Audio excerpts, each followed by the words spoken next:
PT Timah. Kasus korupsi PT Timah menyeret 22 tersangka, salah satunya Harvey Muiz, suami artis Sandra Dewi. Harvey berasal dari keluarga pengusaha tambang dan sejak muda dikenal sebagai pengusaha sukses. Ia menjabat sebagai presiden komisaris di PT Multi Harapan Utama, juga punya saham di beberapa perusahaan besar. Di kasus ini, Harvey berperan mewakili PT Refine Bangkatin atau RBT dalam mengatur tata niaga Timah antara 2015 sampai 2022. Ia menjadi penghubung penambang ilegal dan mengendalikan perusahaan cangkang untuk memperkaya diri. Dari aksinya, Harvey meraup 420 miliar rupiah dan juga terbukti melakukan pencucian uang. Akibat perbuatannya, ia divonis 20 tahun penjara, denda 1 miliar, serta wajib mengganti kerugian 420 miliar rupiah. Jika tidak dibayar, hukumannya bisa bertambah 10 tahun. Kejaksaan Agung mencatat, total kerugian negara dari kasus PT Timah mencapai 300 triliun rupiah, termasuk 271 triliun rupiah kerusakan lingkungan akibat tambang ilegal. Pertamina. Kasus ini terjadi antara tahun 2018 sampai 2023. 4 orang petinggi Pertamina ditetapkan sebagai tersangka. Salah satunya adalah Rifa Siahaan, Direktur Utama PT Pertamina Patraniaga. Rifa punya karir panjang di Pertamina, terutama di bidang pemasaran. Ia sempat menjabat sebagai Direktur Pemasaran sebelum akhirnya diangkat jadi Direktur Utama pada Juli 2023. Bahkan beberapa jam sebelum ditetapkan sebagai tersangka, Rifa baru saja menerima penghargaan lingkungan bergengsi dari pemerintah. Namun di balik prestasinya, Rifa terbukti melakukan korupsi bersama penjahat Pertamina lain dan beberapa pengusaha swasta. Modusnya sangat licik. Pertalite dibeli, lalu dioplos jadi Pertamax. Tapi di laporan resmi dicatat seolah membeli Pertamax sejak awal. Selisih harga inilah yang jadi sumber keuntungan haram mereka. Praktik ini berjalan bertahun-tahun dan disamarkan melalui kerjasama internal. Akibat perbuatan itu, negara dirugikan hingga 193,7 triliun rupiah. Angka fantastis ini membuat kasus Pertamina menjadi salah satu skandal korupsi terbesar di Indonesia. Korupsi di Indonesia sering muncul karena kurangnya transparansi. Padahal di era digital, keterbukaan bisa lebih mudah asal ada platform yang cepat dan aman. Hal ini bukan hanya penting untuk lembaga negara, tapi juga bagi pelaku usaha, freelancer, hingga UMKM yang ingin dikenal lebih luas dengan website. Masalahnya, banyak orang masih menganggap website itu mahal dan rumit. Padahal website bisa menjadi identitas digital sekaligus etalase resmi untuk memperkenalkan produk atau jasa secara profesional selain dari sosial media. Disinilah Hostinger hadir. Layanan web hosting ini memudahkan siapa saja membangun website profesional dengan cepat, aman, dan harga terjangkau. Dengan Hostinger, website Anda tetap cepat meski ramai pengunjung, selalu online 24 jam dalam seminggu non-stop, dan terlindungi dengan keamanan yang tinggi. Ditambah fitur seperti website builder menggunakan AI yang akan membuat websitemu selesai dalam sekejap. Dan cukup mudah untuk mengeditnya, hanya drag and drop saja. Selain itu, Hostinger menyediakan domain gratis untuk yang memilih paket premium. Sudah direkomendasikan WordPress dan sudah dipercaya oleh ribuan pengguna di seluruh dunia. Klik link di deskripsi ini untuk mendapatkan diskon 20% untuk semua paket Hostinger yang diinginkan. Sekali lagi, klik link di deskripsi ini untuk mendapatkan diskon 20% dan mulai bangun websitemu hari ini.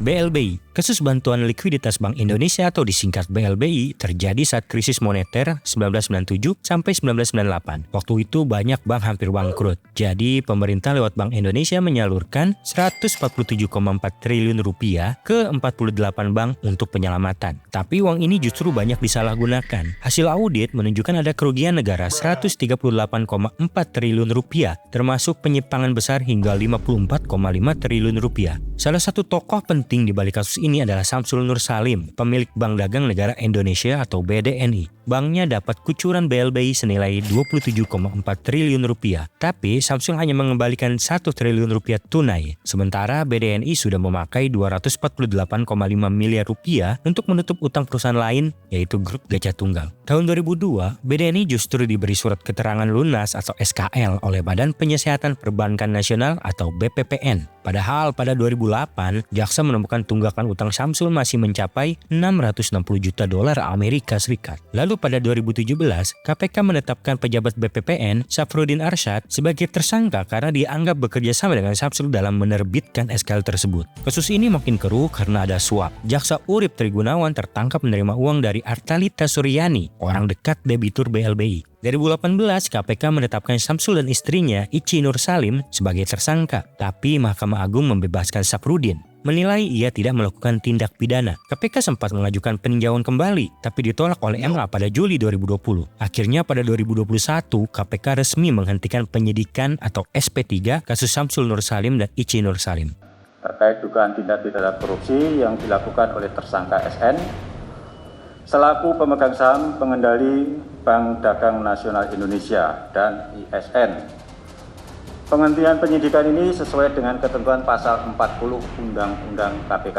Meski begitu, cerita belum berakhir. Pada 2022, lewat kuasa hukumnya, Samsul membayar sebagian utang BLBI untuk Bank Dewa Ruci. Tapi untuk utang dari BDNI, pemerintah masih terus menagih hingga sekarang saat video ini dibuat. Skandal BLBI pun tercatat sebagai salah satu korupsi terbesar di Indonesia dengan kerugian negara 138 triliun rupiah dan jalan panjang penuh kontroversi. PT Asabri. Kasus ini disebut sebagai mega korupsi Asabri karena kerugian negaranya sangat besar, mencapai 22,78 triliun rupiah. Asabri sendiri adalah perusahaan yang mengelola dana pensiun untuk TNI, Polri, dan pegawai Kementerian Pertahanan. Dana itu berasal dari iuran tabungan hari tua atau THT dan akumulasi iuran pensiun atau AIP. Tapi antara tahun 2012 sampai 2019, dana pensiun itu justru diselewengkan. Para pejabat Asabri bekerja sama dengan pengusaha untuk melakukan investasi ilegal dengan cara dana nasabah diputar ke saham-saham yang sudah diatur agar hanya menguntungkan pihak tertentu. Ada 8 tokoh utama dari kasus ini, termasuk diantaranya Beni Cokro-Saputro, Direktur Utama PT Hansen International, dan Heru Hidayat, Presiden Komisaris PT Trada Alam Minera. Heru Hidayat dikenal pernah memimpin sejumlah perusahaan di bidang tambang, agro, dan manufaktur. Keduanya juga terjerat dalam kasus korupsi Jiwasraya. Heru Hidayat sempat dituntut hukuman mati, tapi hakim menjatuhkan vonis nihil. Artinya, tidak ada tambahan hukuman karena Heru sudah divonis penjara seumur hidup di kasus Jiwasraya. Majelis hakim berpedoman pada pasal 67 KUHP yang melarang penjatuhan hukuman baru bagi orang yang sudah divonis mati atau seumur hidup. Kasus Asabri ini jadi bukti bahwa dana pensiun prajurit TNI dan Polri pun bisa dijadikan bacakan korupsi dengan kerugian puluhan triliun rupiah. Ekspor minyak sawit mentah. Kasus ini terjadi pada 2021 sampai 2022 yang bermula dari kelangkaan minyak goreng. Pemerintah mewajibkan perusahaan sawit memenuhi kebutuhan dalam negeri dulu lewat aturan Domestic Market Obligation atau DMO dan Domestic Price Obligation atau DPO sebelum mengekspor minyak sawit. Tapi kenyataannya ada perusahaan yang tidak memenuhi kewajiban DMO dan DPO tetap mendapat izin ekspor berkat permainan izin. Hal inilah yang membuat minyak goreng langka di dalam negeri, sementara keuntungan besar justru lari ke luar negeri. Kasus korupsi ini melibatkan sejumlah orang, diantaranya ada Indra Wisnuwardana, Dirjen Perdagangan Luar Negeri Kemendak, Master Parulian Tumanggor, Komisaris PT Wilmar Nabati Indonesia, Tanli Emma, Senior Manager Corporate Affairs PT Pelita Agung Agri Industri atau Permata Hijau Group, Picare Tagore Sitanggang, General Manager PT Musimmas, Lin Chewei, penasihat kebijakan di PT Independent Research dan Advisory Indonesia. Kerugian negara sekitar 20 triliun rupiah. Angka itu terdiri dari kerugian negara 6 triliun rupiah, kerugian perekonomian 12 triliun rupiah, dan keuntungan ilegal sekitar 2 triliun rupiah. Singkatnya, kasus ini menunjukkan bagaimana aturan pemerintah dimanipulasi oleh pejabat dan pengusaha demi keuntungan pribadi, sementara rakyat harus menanggung kelangkaan minyak goreng dan kerugian negara triliun rupiah. Hade. Jiwasraya. PT Asuransi Jiwasraya adalah perusahaan asuransi jiwa tertua di Indonesia. Tahun 2008 sampai 2019, perusahaan ini terjerat kasus korupsi besar yang merugikan negara 16,8 triliun rupiah. Awalnya, Jiwasraya mengalami krisis keuangan dan tidak mampu membayar klaim nasabah. Pada November 2019, ekuitas perusahaan tercatat minus 27,2 triliun rupiah. Kementerian BUMN lalu melaporkan adanya dugaan kecurangan ke Kejaksaan Agung. Para petinggi Jiwasraya bekerja sama dengan pengusaha untuk memanipulasi perdagangan saham dan investasi. Dana nasabah yang seharusnya dikelola dengan aman justru diputar saham-saham gorengan, hasilnya negara merugi triliun rupiah. Selain Beni Cokro-Saputro, Dirut PT Hansen International dan Heru Hidayat, Komisaris PT Trada Alam Minera yang terlibat dalam kasus itu, ada juga keempat terdakwa lainnya. Mereka diantaranya ada Hendrisman Rahim, mantan Dirut Jiwasraya, Hari Prasetyo, mantan Direktur Keuangan, Sahmirwan, mantan Kepala Divisi Investasi, dan Joko Hartono Tirto, Dirut PT Maxima Integra. Mereka divonis penjara seumur hidup, meski beberapa hukumannya dikurangi di tingkat banding. Selain itu, muncul tersangka baru seperti Isa Rahmatarwata, Dirjen Anggaran Kemenq, Peter Rasima, Dirut PT Himalaya Energi Perkasa, serta pejabat OJK Fahri Hilmi. Peter divonis 20 tahun penjara, sementara Fahri sempat divonis 8 tahun tetapi kemudian dibebaskan di tingkat kasasi. Sebanyak 13 manajer investasi juga terlibat, diantaranya PT MNC Asset Management, PT Maybank Asset Management, hingga PT GAP Capital. Mereka terbukti bekerja sama dengan Beni Cokro dan Heru Hidayat dalam pengelolaan investasi Jiwasraya. Total kerugian dari praktek ini mencapai 12,1 triliun rupiah ditambah dugaan pencucian uang. Kasus Jiwasraya menjadi salah satu mega korupsi terbesar di Indonesia karena menyangkut dana pensiun dan tabungan masyarakat dengan kerugian yang sangat besar. Proyek BTS 4G. Kasus korupsi BTS 4G terjadi di bawah program Badan Aksesibilitas Telekomunikasi dan Informasi disingkat Baktikominfo pada periode 2020 sampai 2022. Proyek ini menargetkan pembangunan 7.900 menara BTS di seluruh Indonesia. Namun hingga April 2022 hanya 86% yang berdiri dan sekitar 1.900 lokasi yang benar-benar berfungsi. Tokoh utama dari kasus ini menyeret Johnny Gerard Plate, Menteri Komunikasi dan Informatika sejak 2019.